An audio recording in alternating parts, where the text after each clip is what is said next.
ભાગવત કથાનું સુંદર વર્ણન કરે છે। એક ગોપિકા તે કૃષ્ણના પ્રેમમાં હતી। એક રાત્રે તે જંગલમાંથી વાંસળીનું સંગીત સાંભળે છે। તેનો પતિ ઘરમાં ન હતો, તેથી તે કૃષ્ણને જોવા માટે દોડીને પથારીમાંથી કૂદી પડે છે। તે દોડવાનો પ્રયાસ કરી રહી હતી।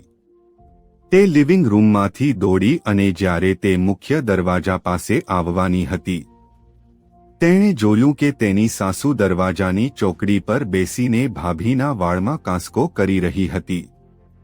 આ દ્રશ્ય છેલ્લા 5000 વર્ષથી ચાલે છે। અત્યારે પણ જો તમે ભારતીય ગામડામાં જાવ તો તમે આ જોઈ શકો છો। અને એ વાળમાં કાંસકો કરવાનું શું છે?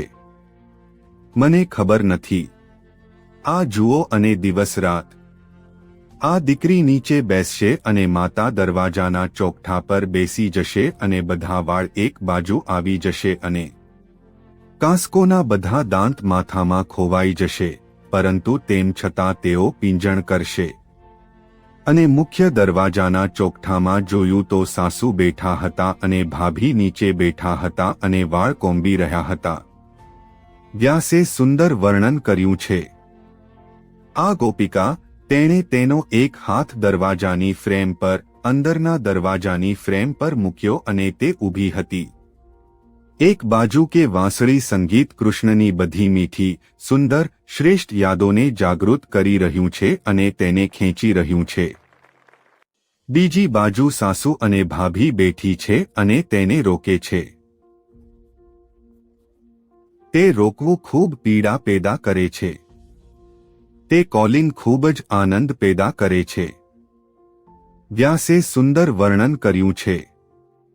એ પ્રવાસમાં રોકાઈ જવાની પીડાને કારણે તેણીએ આખા નર્કમાંથી પસાર થઈને તેના બધા ખરાબ કર્મો થાક્યા। કોલિંગના આનંદ અને કોલિંગની સ્મૃતિને કારણે તેણી આખા આકાશમાંથી પસાર થઈ ગઈ અને બધા સારા કર્મો ખતમ કરી નાખ્યા। કારણ કે બંને કર્મો થાકી ગયા, તે માત્ર પડી અને જ્ઞાની બની।